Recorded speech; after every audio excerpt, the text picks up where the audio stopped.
possible earthquake near the Statue of Liberty. Down a little bit earlier.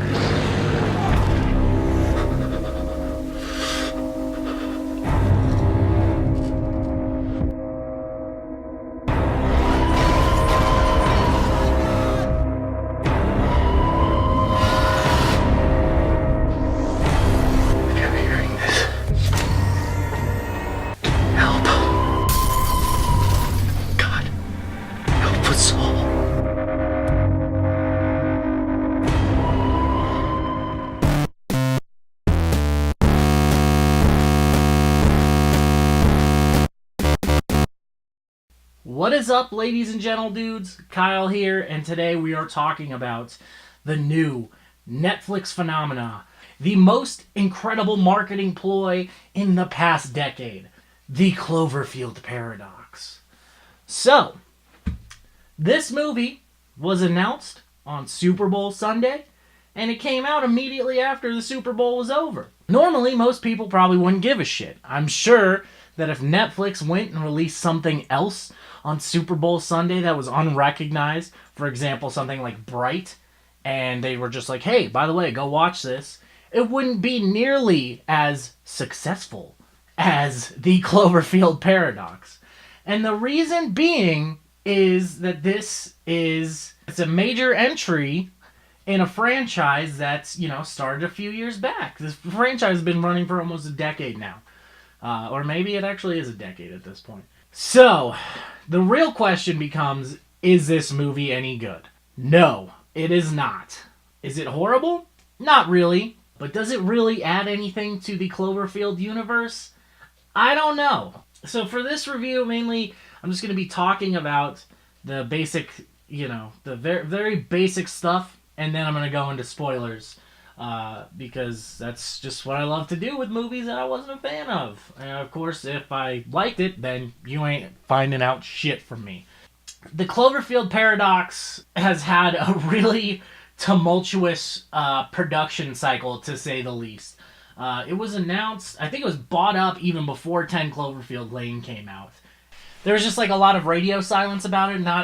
There are no details really made possible other than this movie's called The God Particle, and that's about it. So they had the script ready, and then they kind of went in and they altered it, made it fit in with the Cloverfield universe. And the big reason why Netflix was able to do this is because Paramount didn't have faith in their movie. Watching the movie, it's very clear that this would not have fucking made any money if it went to the box office. So they were like, you know what? Fuck this. We're just going to cut our losses and sell the movie to Netflix. Because Netflix is all about the original content. Here comes the synopsis. The premise of the movie is this. It's the future. It's like 2028 or something. And there's an energy crisis happening on Earth. Okay? So, gas is running out, electricity, everything. There's constant blackouts. And the world is on the verge of another massive war.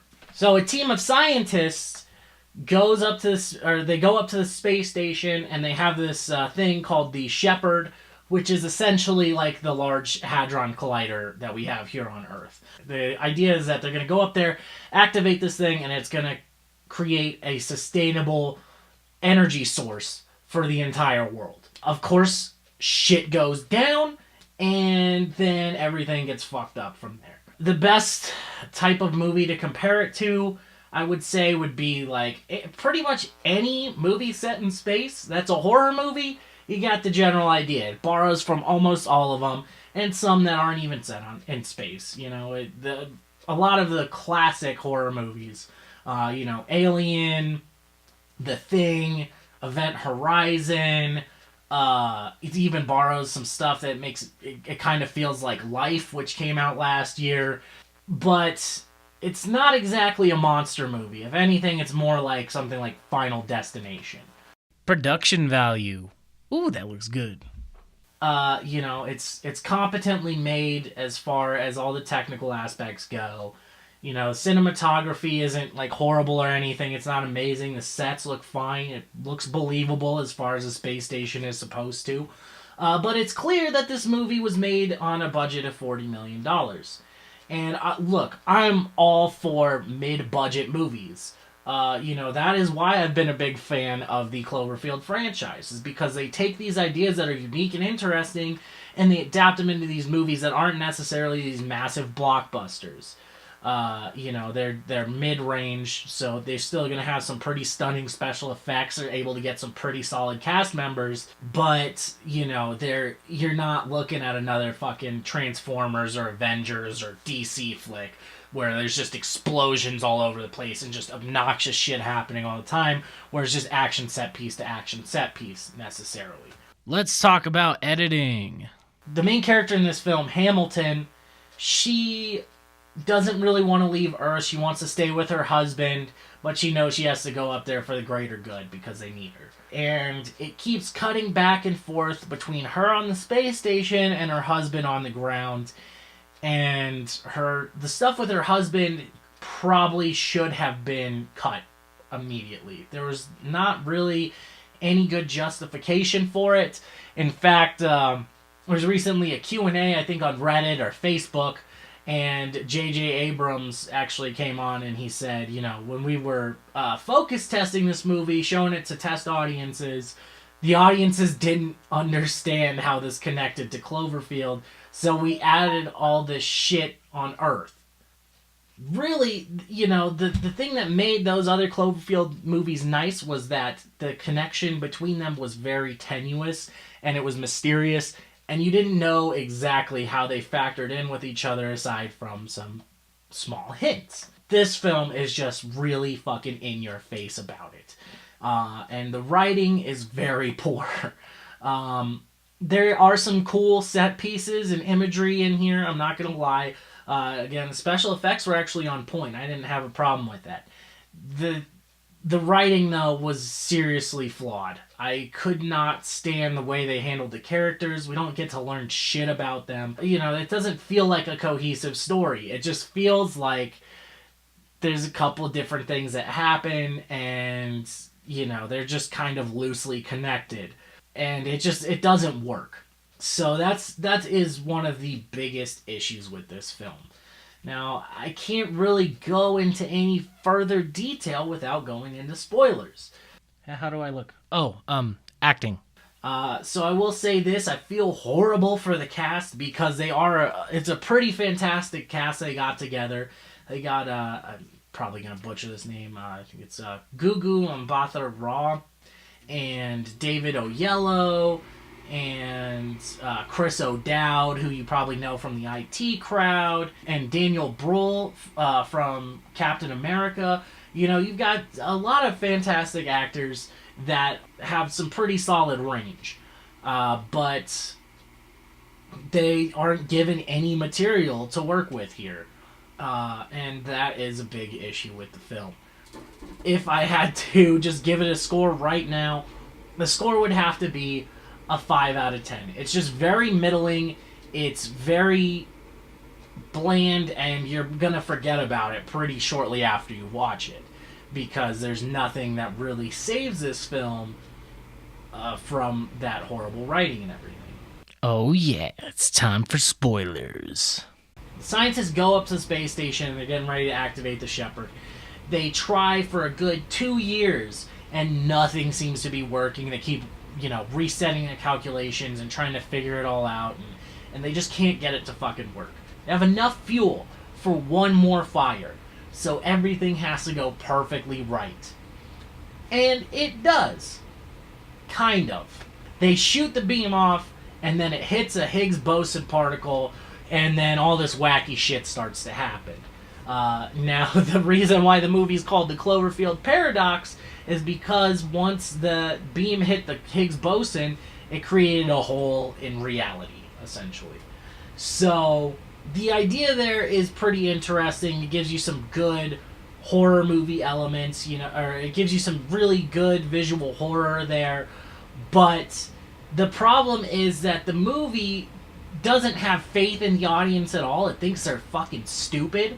And I don't believe that audiences are stupid. I feel like they can draw connections to things that are happening and make their own conclusions based off of what is given to them. This film just goes, yeah, you know what, they're not gonna fucking get it.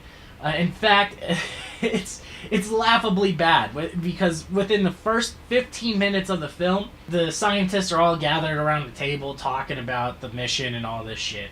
And all of a sudden the news broadcast comes on, and it literally looks like it was filmed at the last possible minute. Like, they queued up the teaser for Super Bowl and were like, oh shit, there's a plot point we're missing here.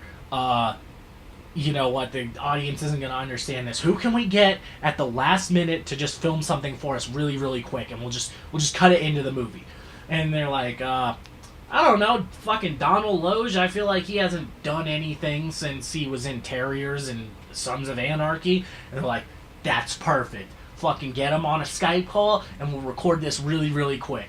So, literally, there's webcam footage of him, and he's just sitting there, and he goes, so we can learn how to make unlimited energy down here. But those who have accepted the Cloverfield paradox is real, every time they test it, they risk ripping open the membrane of space-time, smashing together multiple dimensions.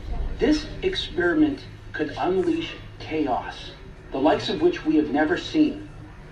Monsters, demons, beasts from the sea. To clarify, straight up telling the audience, look, this thing misfired, and that's why all the weird shit in the previous Cloverfield movies happened. No sense of mystery or anything. Just immediately setting this up to be some weird fucking quasi-sequel prequel that nobody asked for, with an explanation that nobody asked for. Half of the fun of the Cloverfield movies is that you don't know exactly what's happening. They were built on this whole fan speculation and dissecting and analyzing these films, and I loved that. And they had alternate reality games for all three of these movies. You know, if people wanted to learn more about this universe, they could go and they could explore for themselves. And if not, you know, they could just pick up little clues from the movies and be satisfied with what they got. And this movie says, now fuck all that shit that we built over the past 10 years and the intrigue and the mystery. We're just gonna go real fucking on the nose about this. We're gonna get right up in your face about this. It just goes against the whole core of the franchise. So that is a very big issue that I had with this film. The other thing is, again, there's sequences on Earth with Hamilton's husband. He's running around trying to figure out what's going on. There's been explosions and stuff like that. And there's a gigantic monster that's landed on Earth. Of course, we don't get to see it the entire time because he's running away. And he finds a little girl, and he's like helping the little girl, and he goes to a fallout shelter. And then at the end of the film, it's revealed that the giant monster is Clover, or it's a monster that's the same species as Clover. It literally pans up over the clouds and shows the monster from Cloverfield just reaching out with its maw, and that's the final shot of the film.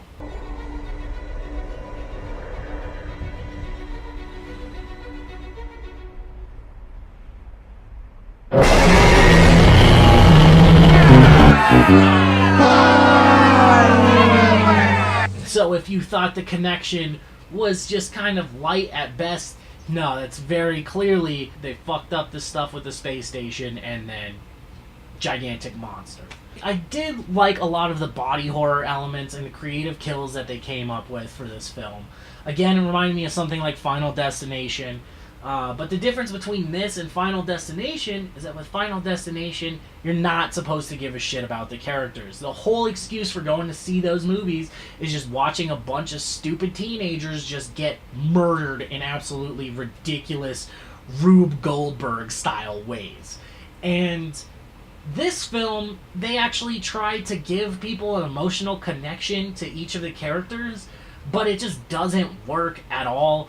We learn literally like one thing about each character. One guy he's the commander, so he's got to be headstrong, and so he's dedicated to the mission. The other guy, he's German, and people don't trust him, so he's kind of shifty, but we don't know if there's something good or bad about him. One guy's Russian, and he hates a German guy because he's German. The main character, the only thing that defines her is that her family died. There's a woman, and her whole thing is that she's Chinese. Like, it's embarrassingly bad how thinly sketched these characters are. I mean, even if they just added one extra detail to each of these characters and gave us a little bit more time with them, that would be great. Like, Chris O'Dowd's character is so out of left field because, you know, for first, I want to say 40 minutes or whatever, he's like dead serious, and he's just kind of in the conversations and in the background. And then, you know, he's an engineer, so he's going to fix stuff. And then, because of the anomaly with the reality ripping and stuff, his arm phases through a metal panel. And it's pretty interesting. And so the crew finds him, and they pull him from the panel, and his arm rips off and gets stuck on the other side. It's like it wasn't even there. There's no blood or anything. So he starts freaking out about it. And then they find his arm crawling around, and then not 2 minutes later, he starts cracking jokes. Are you controlling it? Of course I'm not controlling it. It's over there. Are you sure? Yes, I'm sure, because I'm giving you the finger right now. The whole time, he's making jokes about this shit, and then he just becomes this lazy comedic relief character when they're all in mortal danger of fucking dying. You know, they find a woman that's in another panel, and she got fused to fucking wires and stuff, and it's pretty disturbing. You know, there's like a gigantic pipe sticking out of her neck, and, you know, live electrical wires cutting in and out of her skin, and just crazy shit like that happening. You know, there's a sequence where a woman is about to get drowned, and then an airlock bursts open, and the water instantaneously freezes her there.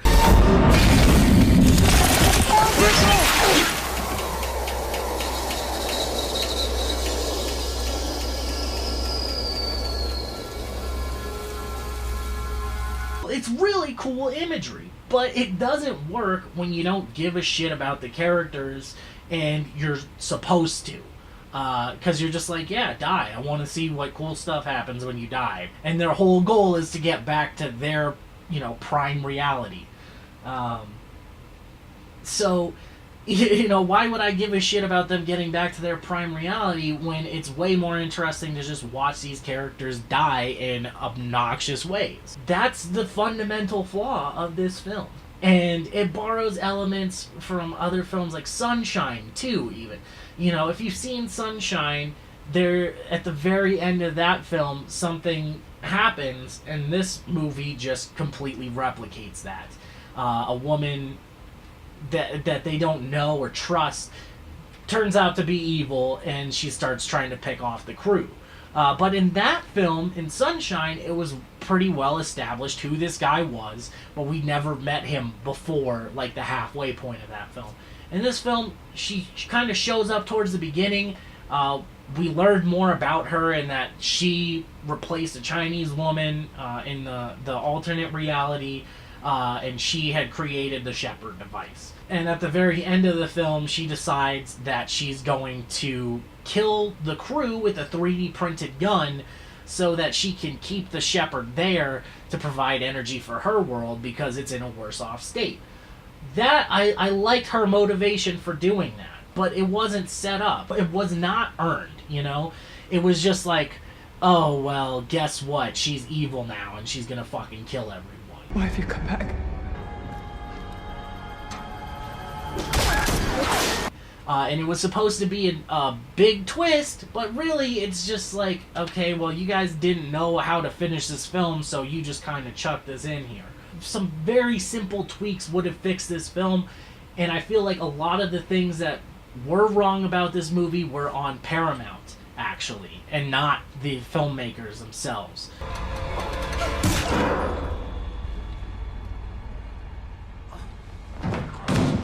The Earth stuff should have been cut. Characters needed more motivation overall, and the connection to Cloverfield could have still been there, but I would have made it substantially more subtle. All they had to fucking do to connect this to the rest of the Cloverfield universe and make it interesting, it's a little cliche, but I think it would have worked a lot better than just having, oh, fucking, here's a Cloverfield monster at the end.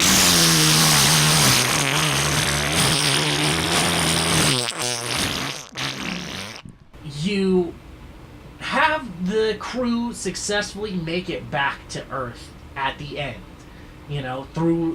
They fire off the Shepherd again, it hits another particle, they get sent back to their prime reality. No problems with that. Here's what you change. Literally all you do is you have it to where they get flung back in time a few years. Of course, they don't really know this immediately, but the signals from Earth are not reaching them, and if you have to cut to Earth, maybe cut to fucking mission control, say like, oh my god, the space station still isn't there. What happened? And they're about to go back down, and you just reframe the footage from the first Cloverfield movie, where you see a little piece of debris falling down to Earth, which eventually becomes Clover. That way there's a little bit more ambiguity there, but it still has a very clear connection to the other Cloverfield films. Fans can go, oh shit, well, if they tore this hole open in reality, monster must have fallen down to Earth at some point, or the aliens in 10 Cloverfield Lane probably found a way to use that hole in reality to invade Earth later on. Like, very simple shit. But instead, they just chose to just do this over-the-top, in-your-face, almost franchise-ruining move. And I just was not cool with it.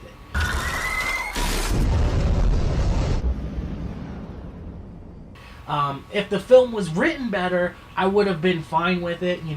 If you maybe have that, snippet of him talking, in the radio or something, where it's not very apparent to everyone that that's what he's talking about, or if you have the characters aware of this paradox, but they don't bring it up until the end of the film, when they realize, oh my god, everybody is dying because this reality wants to fix itself, and we're not supposed to be part of the problem. This is a paradox they were talking about. Instead, we get an immediate glimpse at that paradox, and then it's reinforced later on. This experiment could unleash chaos. And it's just like, well, we already fucking know that this is happening. You didn't need to show it here and here. Just show it here. Okay? That's it. I mean, there's nothing else of substance to talk about in this movie. Last thing I want to say is that Cloverfield 4 is already in the chamber. Supposedly, it's already done filming and everything. And it might even come out in October. If they do another play where they put it on Netflix, yeah, sure, I'll watch it. But I honestly don't think I would go see another Cloverfield film in theaters, because I don't really have faith in this franchise after this entry. If this is what Paramount thinks people want to see from their Cloverfield films, then they've completely misinterpreted what made those films great in the first place.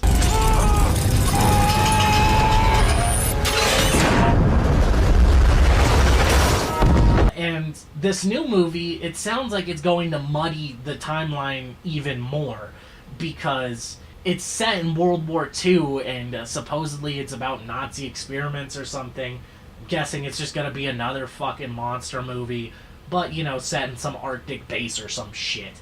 But the timeline is all fucked up, because you have the monster that looks exactly like the Cloverfield monster show up at the end of this film. So, I mean, what? Is there 3 different realities? Is there 1 different reality? I don't really care at this point.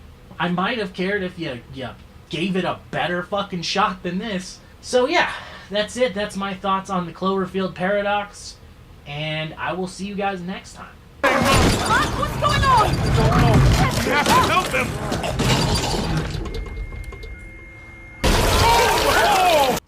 Thank you so much for tuning in. If you enjoyed the video, be sure to hit that like button.